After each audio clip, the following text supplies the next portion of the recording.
iPhone 11 naman to siya, guys.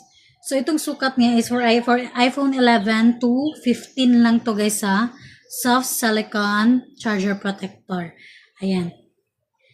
Baka isipin nyo, magka-size lang sila nung isa kanina. No.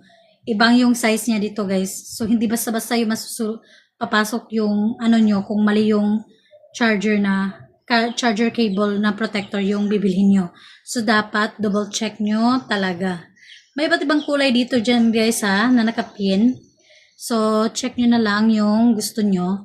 Again, ha, ito is compatible, especially designed for iPhone 12 to 15. Para to ensure a perfect fit. So, fit na fit talaga yan, guys. Yan kasi yung sukat niya. Rinay ko kasi before. Pinapalit ko yung dalawa. Hindi talaga pumasok yung USB to Type-C. Ayun. Durable and cleanable din siya, guys. Can be repeatedly cleaned without worrying about deformation. So, hindi siya nadi-deform, ha? Kahit linisan mo siya. And hindi rin siya naglo-loss yung elasticity niya. So, ayan. Easy to use lang din siya, guys. So, ito ay designed with side opening for easy installation and remove.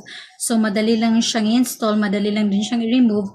For example, gusto mo siyang ilipat sa ibang charger cable, yung itong mismo niya, ganito, pwede mo siyang ilipat. Pero, yung ganito niya mismo, guys, yung mga ulo niya, hindi mo siya pwedeng ilipat-lipat ng kahit saan. Dapat, same sizes lang din sila or same model. So, ayan. Again, it's a heat dissipation, double-sided heat removal, designed for safe charging. So far, again ha, sa pa-experience namin sa mga charger na to, is hindi siya basta-basta, hindi siya umiinit. Ayan. So, material quality siya, guys, constructed with soft silicone. Ayan, for efficient double protection. So, protective design din siya, features for corner thickened design, for enhanced anti-fall and scratch resistance. So, ayun.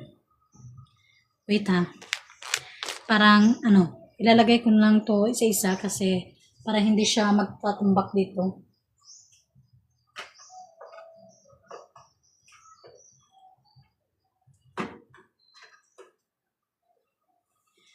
And, yun is iPhone and USB to Type-C yun, guys. Ito naman, guys, is for Type-C to Type-C lang. So, ibig sabihin, mostly kasi nito, if Type-C to Type-C,